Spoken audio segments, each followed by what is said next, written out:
What are you consuming? What are you absorbing? What are you letting into your mind? Yeah. What you choose to let in often is what flows out. If the average person has 60 to 70,000 thoughts on an average day, 80% of those are negative, what's the chances that most of the meaning that we are attaching to things is skewed in a negative light? Having her hold me accountable has really helped me get more present and back, being really aware of my language and my self-talk. You change your words, change your thoughts, you change your thoughts, you change your feelings, right down to eventually it's you change your result.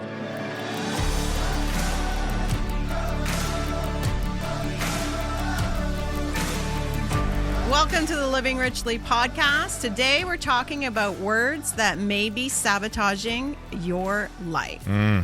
I'm excited for this. We've talked a lot on the show about negative self-talk, what that sounds like inside, but today we're going to dig into some of those words, those nasty words that we hear, and maybe give our viewers some tidbits on how to squash that voice in our head. Yep. Yeah. So why don't we just kick it off and talk about or give our interpretation of what negative self-talk looks like to you? As I look at Wendy. Yeah. I guess it's over to you. I don't know what you're talking about. I am the picture perfect vision of positivity.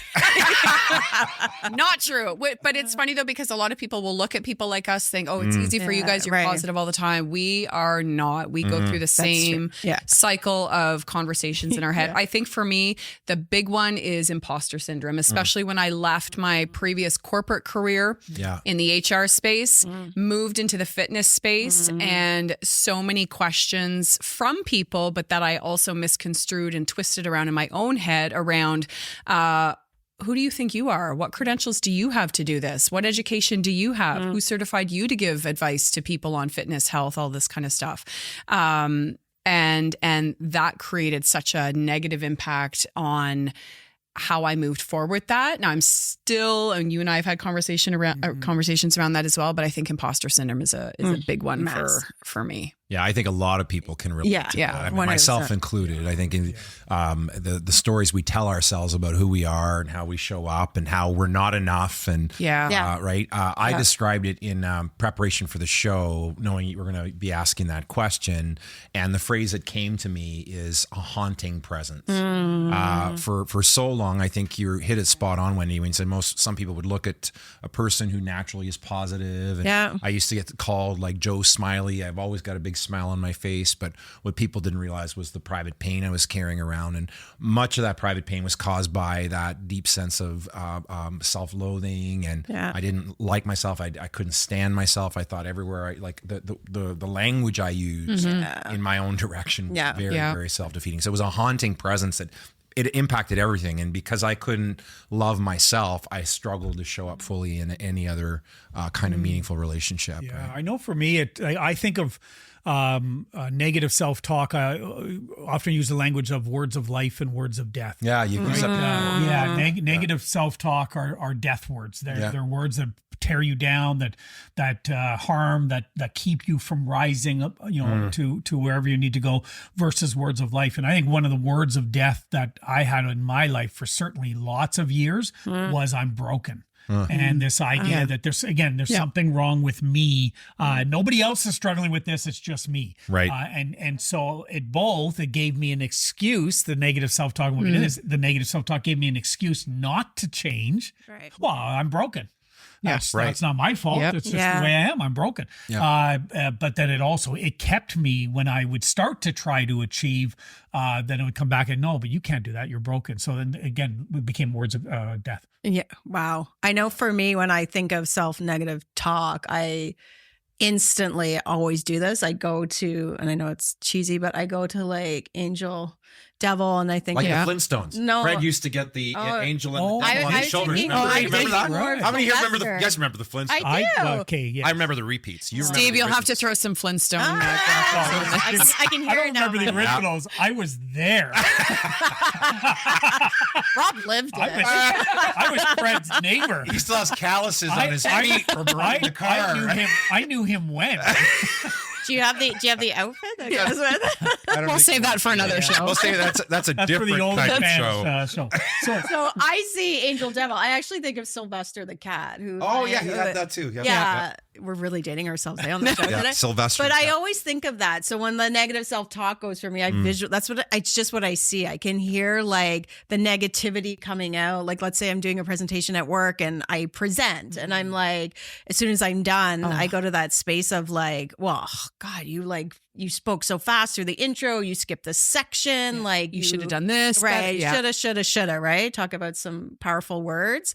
And then it's like you step into the hallway and like Joe comes up to you and is like, wow, it was such a great presentation. Thanks so much. I learned this. I learned ABC. And then your angel goes off. Right. And so it's learning which one to listen to. But when that negative self-talk fires for me, I just picture my little devil on my shoulder. Yeah, it's a visual. So true. Because I am so visual. And I think, to your point where you talked about, the way you were feeling for so long, I think a lot of folks that not only feel broken, but they think they're the only one that's broken. Yeah. Right. Because a lot of people don't talk about it. Exactly. Right. It's to your point, using the excuse of it's not my fault. Like I don't have to deal with it. So I'm not going to talk about it or address it. Just the way I am. It's just the way you are.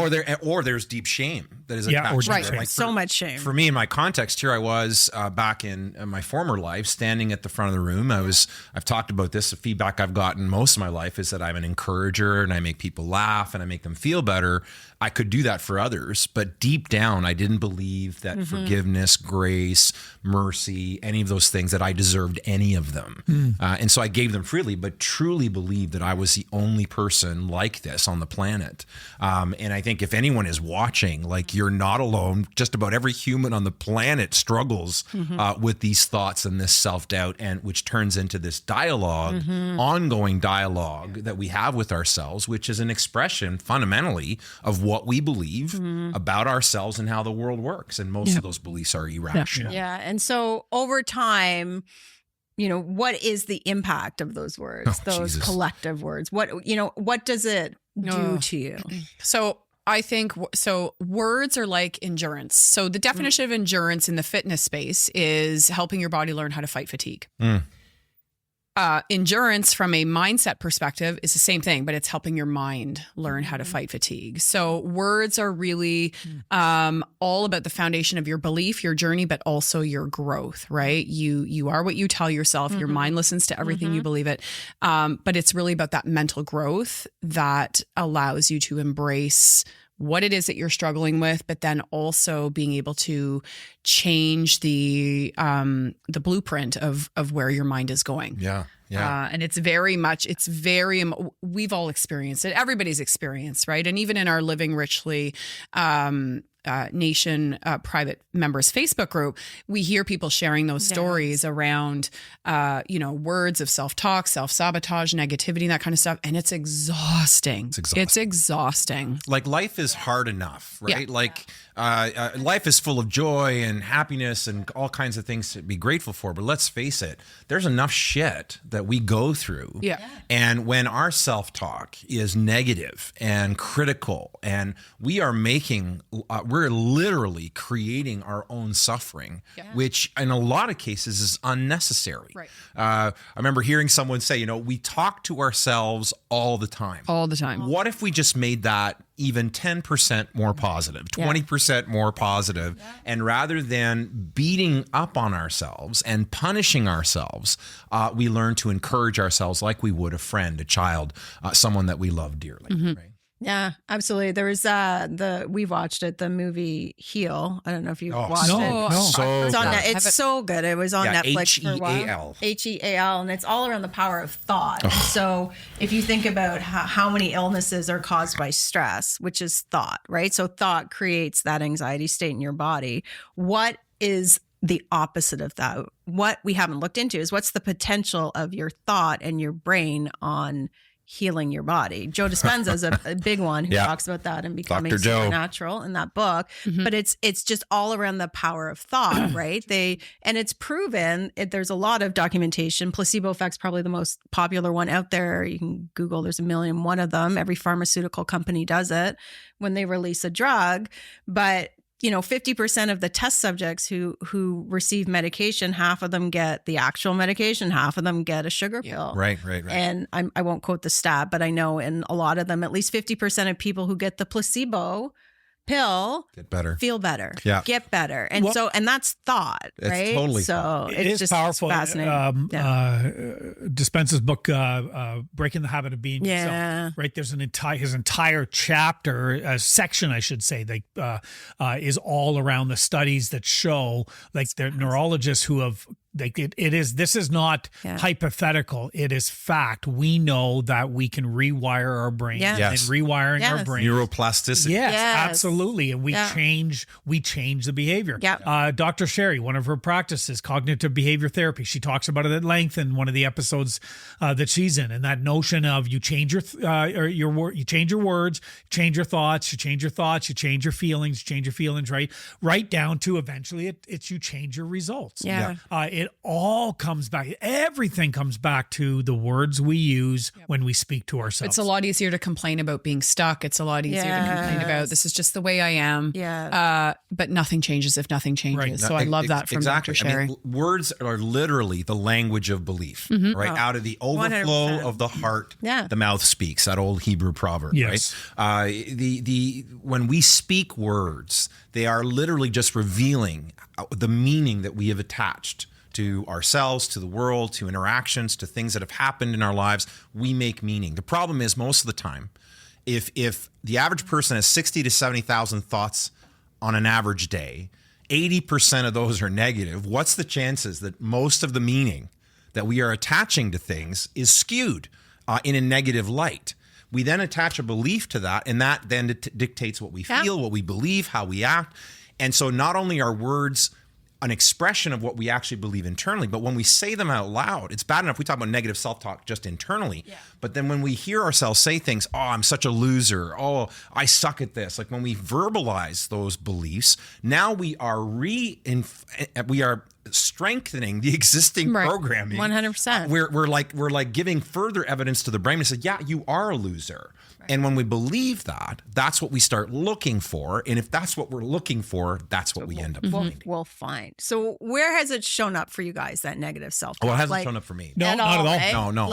In Rob, it has. I think I've Rob seen it many times in you. Rob. Have you? Rob. It feels very negative. That's very negative self-talk in my direction. Yeah.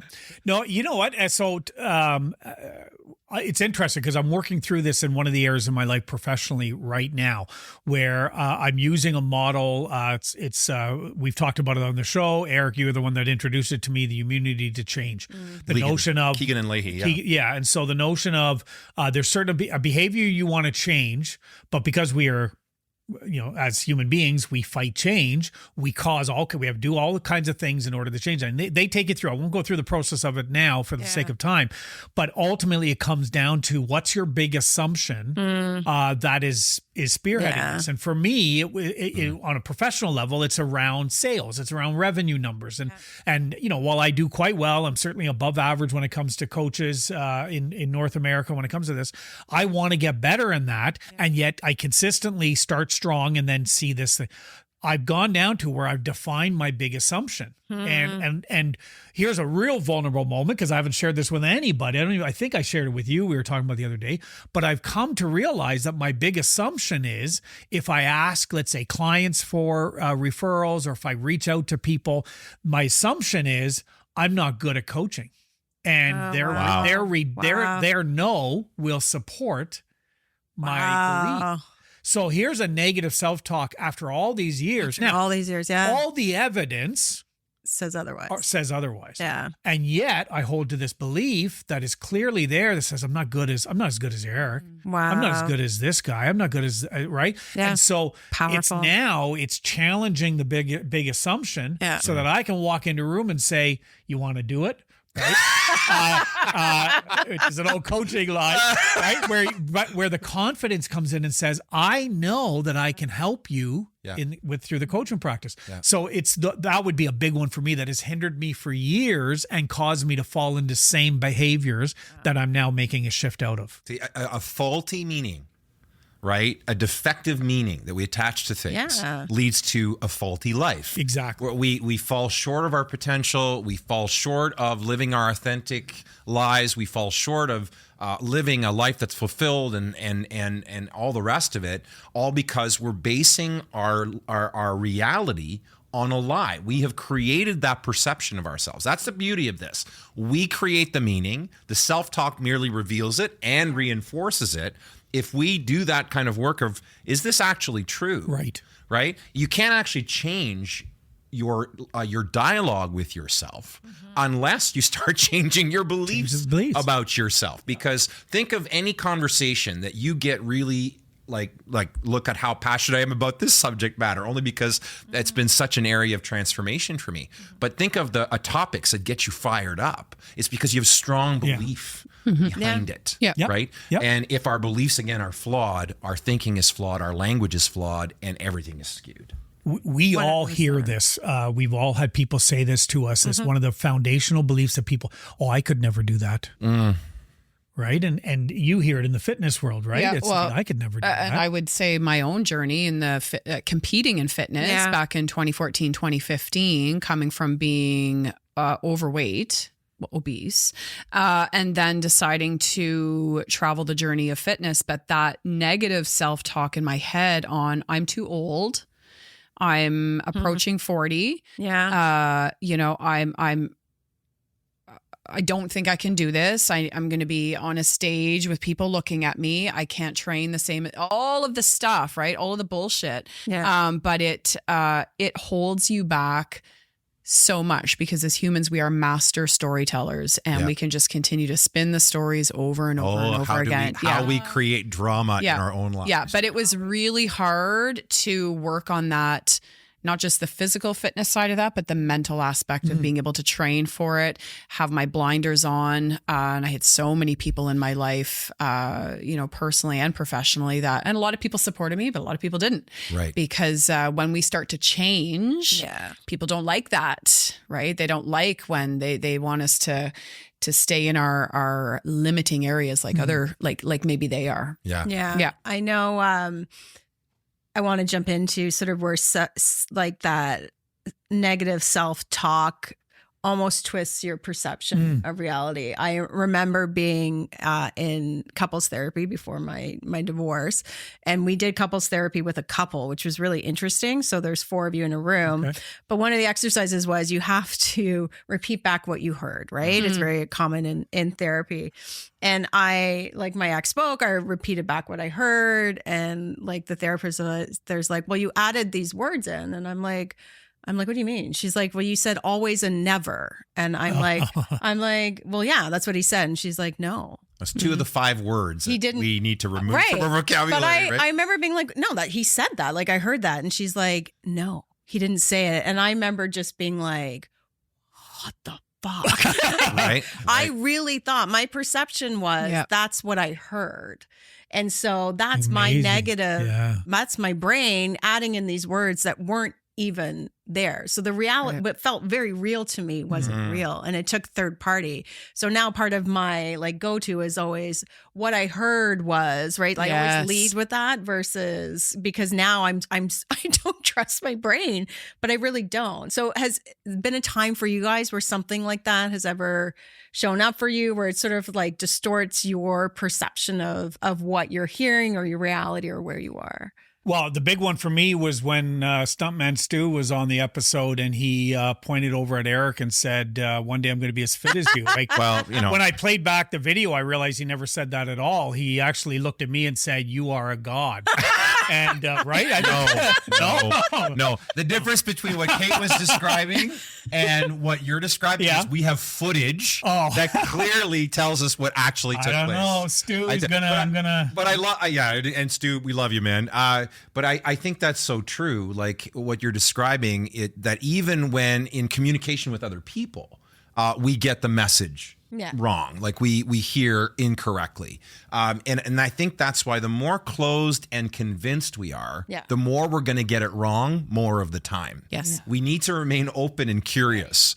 So even if there's a view that you have of yourself, rather than going closed and convinced on it, what if you got open and curious as well? Is that really true? Are there other alternatives here? Are there other things that might explain what's going on here? But as soon as we go closed and convinced, there are no no other options other than I'm a failure, or I'm this, or I'm that. Right. Yeah. Wow. I think living the someday life is a big one for me because I played that card and that conversation in my head so long. Someday I'll do this. Someday I'll do that. Next week, next month. Next Monday, blah, blah, blah, blah, blah. Yeah. But that kind of talk allows you to stay so soft in your thinking and allows you to play safe and be cozy and comfortable with I don't have to deal with it because that's just the way. So if I think back to my marriage, that talk in my head about someday, things will be better. Now, they weren't terrible. And this, it was a good 20 years, but I wanted more. We were on different paths. I wanted more in the journey. He wanted something different. But that negative self-talk on, well, someday we'll sit down and have the conversation and someday we'll figure it out. Or someday, like when the kids are old or whatever. And it held me back so much in that situation. Yeah. Wow. We talk about, you mentioned about always and never. And I think there's the 5 words, they're powerful words, right? Yeah. And even we reached out within the Facebook group and encourage you again, if you haven't joined, to make sure you join that. You can find the link on our website, livingrichlly.me. But in the Facebook group, we asked them the question of what are the 5 words, right? And always, never are 2 of them. Can't. The third one. Should. Yeah. And try. And this idea. And I think for me, of those, the should and the try were the 2 that really resonated. I didn't realize how often I use that language until it was pointed out to me. And now it is, in fact, I write on my monitor of my desktop monitor is a little sticky that has those words on it and a reminder.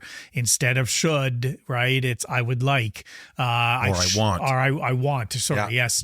Instead of try, it's train. Yeah. And you changed again death words that tear you down. You should be better at that. We should all over ourselves, to words that speak to life. I would like to, or I want to, and you talk about how you're going to make a difference in whatever that area is. Well, when's the last time shame and guilt led to sustained change in your life, right? Shame and guilt. And I love that you use the word sustained. Yeah. Well, it's because shame and guilt can lead to short-term change, and sometimes in some exceptions can probably lead to a sustained change, but it's change born out of obligation and guilt, and I'm not good enough. It's the wrong fuel, and that's actually what the language of should reinforces. It's the language of shame, obligation, and guilt.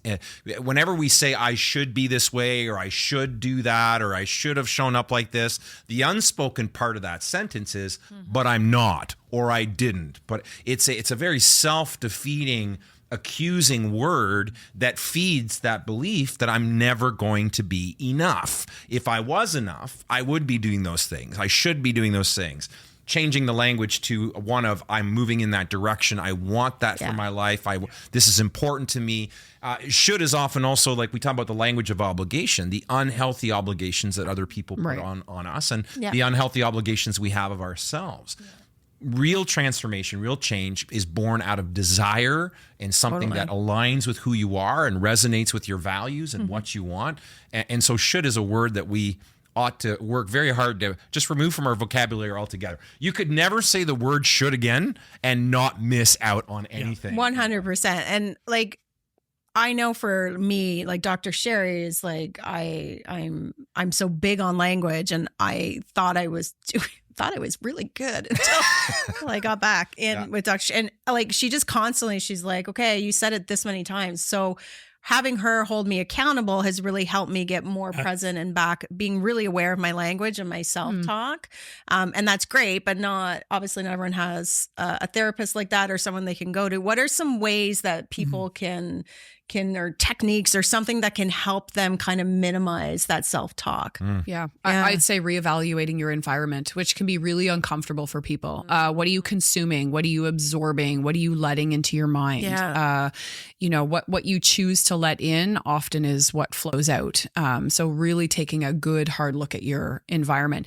Every year I go through all of the contacts in my phone. I go through all of my, social media contacts and stuff. And, new people come in and other people come out, but anything that isn't making me feel good. And I say the same thing to my daughters, anything that makes you feel like you should be a different person, or you're using those negative words where I wish I was like this, or I should be like this, or whatever, that's energy that holds you back, right? Where totally. That bad energy that's coming in, you can't let that you got to let that bad energy out so that new energy can come in. So really taking a look at my environment, and then all of the shit that goes on in your head. Like, why do we decide to let people rent space in our head? Right? We let people rent space in our head, whereas we need to be good landlords. It's not even profitable. It's a bad business model. Add tax to that shit, right? And we're in a major deficit. We're in a major deficit.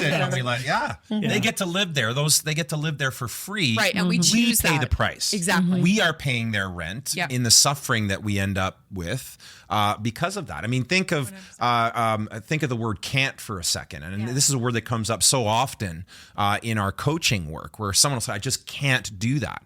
What we're advocating here, and we want to be crystal clear, is not some kind of false optimism, right? That doesn't deal with reality. That actually, the optimist, right? And if we go back to Ken Bergeron's Ben Bergeron. I've been saying Ken lately. I think he just should change his name to Ken. Ken Bergeron. You've been notified. It's Ben Bergeron. But he talks about how you've got the victim, you've got the pessimist, right? Above that, you've got the optimist, and that's where most people are striving for. But even the optimist is telling themselves stories. They're not actually dealing in truth necessarily. They're trying to convince themselves that life is peachy keen and everything's fine.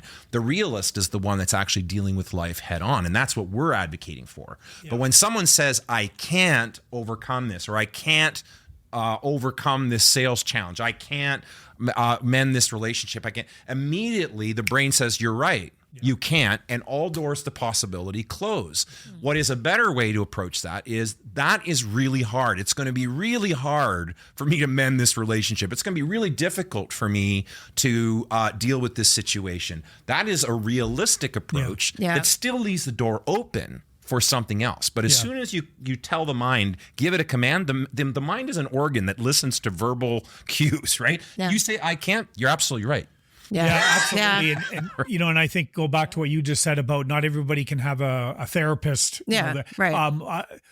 In a way we can, and that is by having the right community around us. Absolutely. And I think one of the easiest ways to overcome negative self-talk is to give permission to the people that are in your trusted community to call you out on your negative self-talk. 100%. And I appreciate, you do that. We do that for each other. We do it for each other. Like, to have those opportunities to be able to say, what's a different way to say that? Or interested that you chose that word.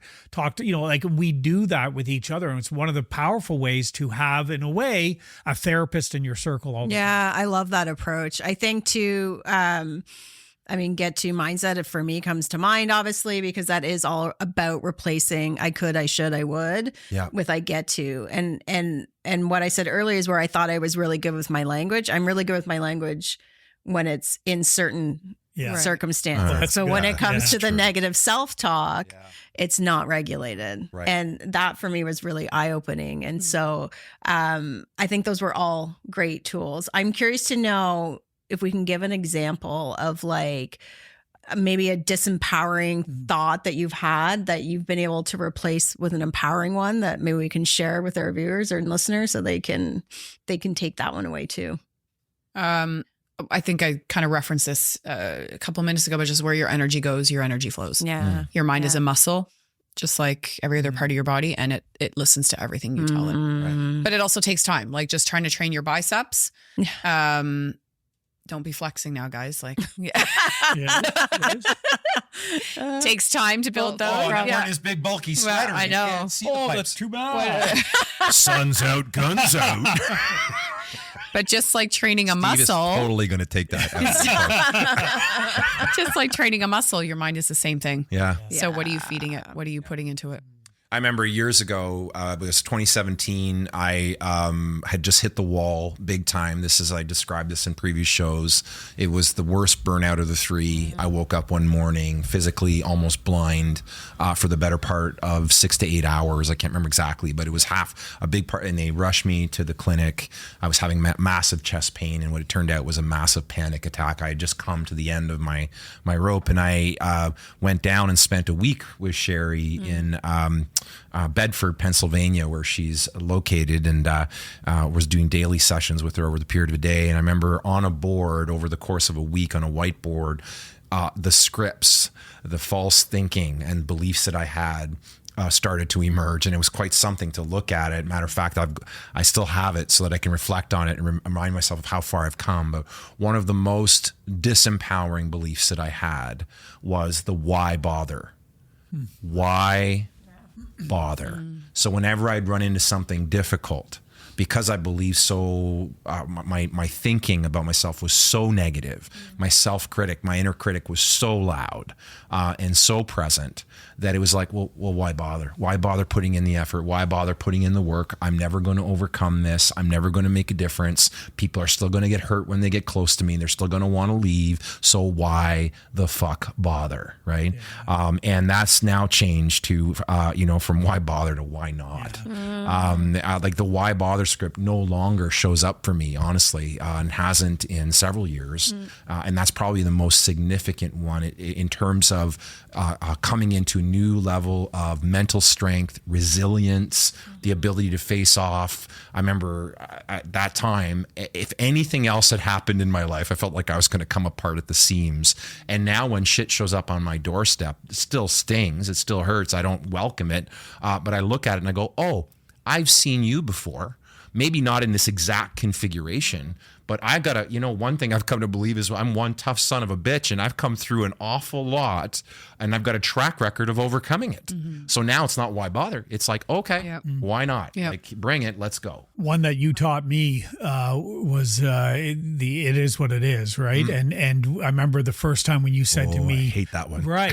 Well, and I did. People use it all the time. And it's such a common one that I didn't even pick up on it, right? And until you said, I remember you in a conversation or where it was, but to change that language, instead of it is what it is what you make it to be or what you want it to be. It is what you make it. And now I can't unhear it. Right. So every time I hear somebody go, well, it is what it is, I go, or it is what you make it to be. And people stop, and you can tell they're kind of almost caught off guard when you correct that, but you challenge it because it's such a defeated, I got no control over this. It's what victim it is. language. It's Victim language to say I'm helpless. There's nothing I can do. It is what it is. Yeah. Listen, the reality is there's all kinds of stuff that we don't have control over. I can't control anybody else's decisions, actions, feelings, reactions, and nor am I supposed to try. Actually, if you want to sign up for the worst job in the world, sign up to be general manager of the universe. It's going to make you miserable, right? Understanding what you can control and can't. But when we say it is what it is, we are literally just saying I'm helpless, I'm hopeless, I'm a victim. Yep.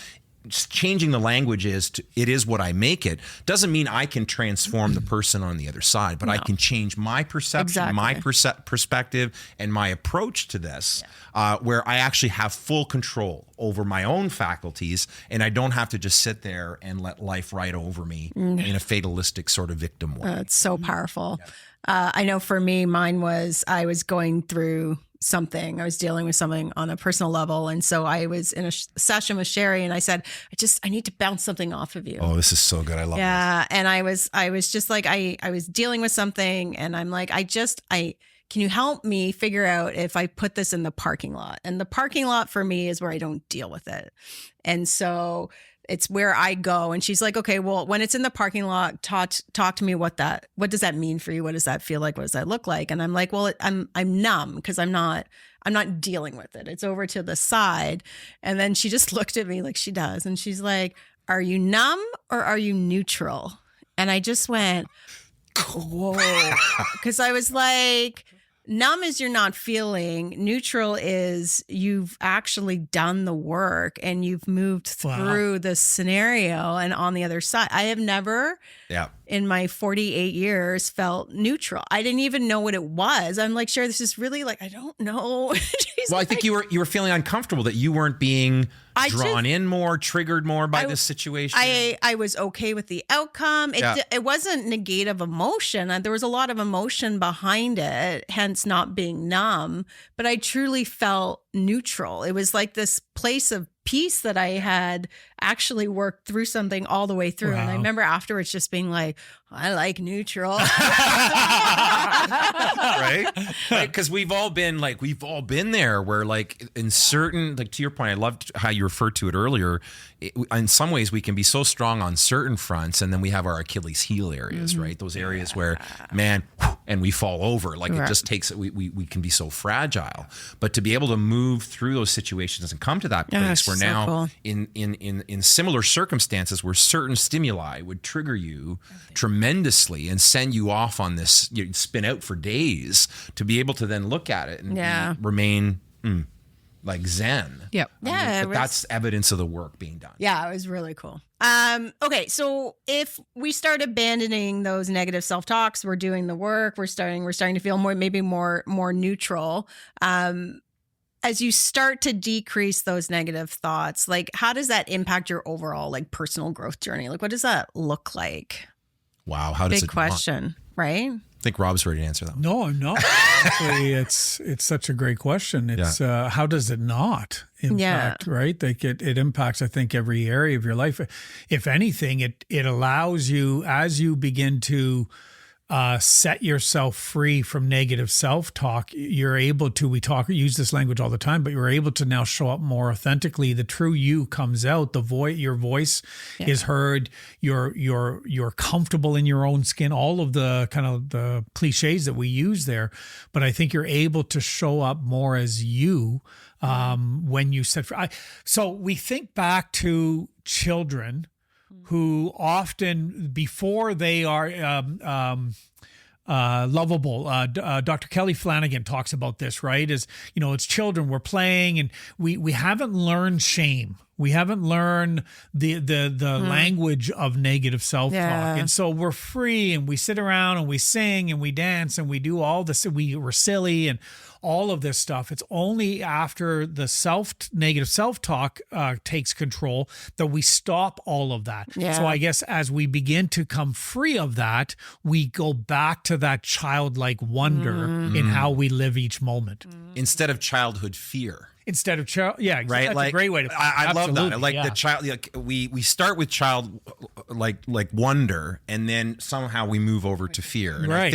I think many of us are fragile, and when we're not getting the the power of self-talk is if we're depending on the affirmation of others. If we're depending on others to tell us that we're okay, listen, we all need affirmation. We all benefit from encouragement. Sure. But if we're dependent on it for our sense of well-being, we are being held hostage by other people's goodwill.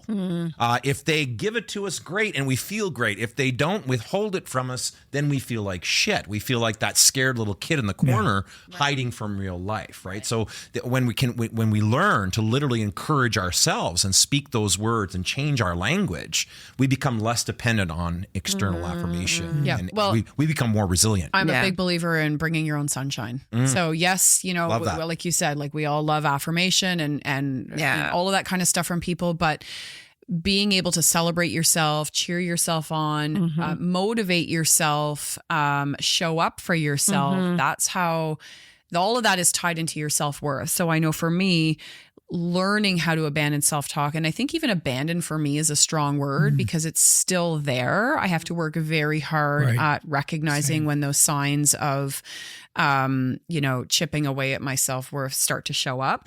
But over time and over the years, it's really helped me realign what my values are, what my priorities are, and really have helped me shape the thought around giving zero fucks what anybody thinks. Yeah. Right. And I don't mean that in a disrespectful way. Right. I mean that in a way of we have complete control over the choices we make in our life. A lot of people will say, well, no, I don't have a choice. You always have a choice. Yeah. You might have to go many different directions, but you always have a choice. So I think it's really tied into self-worth for me. Oh, 100%. I mean, I think of how this journey of changing the language and the beliefs that I have about myself, how transformative it's been. People always, I've told my story and I get people that say, you never thought that about you. Like, I just never imagined you would struggle with those things. And I'm always like, shit, if you only knew the whole story. Right. Yeah. I shrank back most of my life, held myself back. I would get only so far and then I would sabotage my own efforts because, again, I didn't believe that I was worthy, that I was enough, right? But you were smiling on the outside. Smiling on the outside, Outward dying on the inside. Inward screams, outward right? smiles, inward screams. But and I've never done this, but I want to take a quick minute, and just I want to read something here because it is such, I think, a powerful example of what can change when you do the work. And it's a quote by Marianne Williamson that is often attributed to Nelson Mandela because he used it in his 1994 inaugural speech. And so many people say that Nelson said this, and Mandela said this. He didn't actually, he was quoting Marianne Williamson. But I think there's people listening right now that need to hear this. The quote is this: "Our deepest fear is not that we are inadequate. Our deepest fear is that we are powerful beyond measure. It is our light, not our darkness, that most frightens us. We ask ourselves, who am I to be brilliant, gorgeous, talented, and fabulous? Actually, who are you not to be? You are a child of God, and your playing small does not serve the world. There's nothing enlightened about shrinking so that other people will not feel insecure around you. We were all meant to shine as children do. We were born to make manifest the glory of God that's within us. It's not just in some of us, it's in everyone. And as we let our own light shine, we unconsciously give others permission to do the same. As we are liberated from our own fear, our presence automatically liberates others. Stop shrinking back." Powerful. Super, super powerful. Okay. As we're nearing the end here, what advice would you guys give to our listeners around transforming their self-talk? Anyone? Yes. Well, yes, Thank you. Kate. I have something to say about that. Thank you, Wendy. Answer. I'll tie it back to taking a look at what what's in your environment, who's in your environment, and what you're consuming.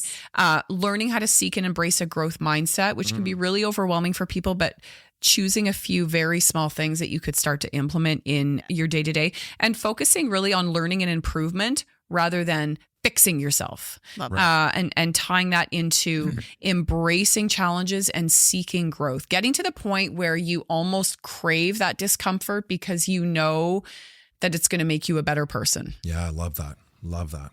There's a great book, The Inner Game of Tennis. And people think it's a tennis book, and it's not. The name. Be a little out of context. Let's from a marketing perspective, whoever came up with that title, then The Inner it's Game about of Tennis, basketball, and it's a book written by a tennis instructor. Oh, there you go. And it's still not about tennis. A guy who's trained all kinds of great tennis players, and he talks about the notion of the game is won right here. Before it's ever right. And so the notion of, and it's a really good book around changing. It's all around the inner critic and how you kick out the inner critic, how you give the inner critic the walking papers, as you'll say. And I would say is the advice I would give to people is start with just one or two words that you're finding yourself. Like, don't feel like you need to change the game, all of it, right? You don't do it all at once. You don't do it all, but just start with one word. Start with the 5. Yeah. There you go. All you did is wrote out those 5. And again, do what I did. The way I did it is I had to. I wrote it. I literally had it on a yellow sticky on my monitor that I saw every day. And the amount of my clients who will tell you they've done the same because I tell them to do it when they use that language. So even I would just say, start with a few words and just say over the next 3-4 months, my goal is to see these words eliminated from my vocabulary. Yeah. And I would say even not just the words that you speak, but how you speak to yourself. Yeah. Totally. Be conscious of the tone. Be conscious of the spirit in which you're what's behind that self-talk. Yeah. Talk to yourself like you would your own child. If your child fell down and skinned their knee, would you scold them and yell at them and call them a loser? Or would you help them? Would you speak kindly to them? If your best friend was struggling with something horrible, going through terrible pain, again, would you judge them? Would you condemn them? Would you attack them? Or would you speak love and encouragement and life to them? Well, if we can do that to others, if we were able to turn that around, even 10 or 20% in our own direction and start being more kind to ourselves, more compassionate in our own direction, that is a game changer. Wow. I so believe your brain, just like every thought you have, you will believe. So yeah. I love what you said about being kind. Being kind to yourself, be kind to how you speak to yourself. If you tell yourself you're tired, you're going to be tired. If you tell yourself I feel energized, you're going to be energized at the end of the day. There's a quote from Buddha. I'm going to read it because I do love it. And I thought it was really fitting for this as we kind of near the end of the show is what you think, you become, what you feel, you attract, and what you imagine, you create. Oh, so good. And I thought it was just such a powerful quote. Yeah. I love it. Awesome. That's amazing. Excellent. Yeah. Well, what a great conversation. Oh, it was fantastic. It was great. Thanks so much for joining us on today's episode. It was a great conversation as always. Please like, share, and subscribe so we can reach as many people as we can with the Living Richly message. You can also follow us on our website at livingrichly.me, where you can now sign up for our private Facebook group, which is doing awesome. Exploding, yeah. And we have exclusive content on there just for you. Plus, you have access to this great community of people all coming together. And you can also download our 15-day guide. You can sign up for it. It may not be ready by the time this goes live. Okay, you can sign up for our 15-day life vision challenge. I will get that right at some point. So you can join it there. So thank you so much again for joining us. And until next time, continue living your best life.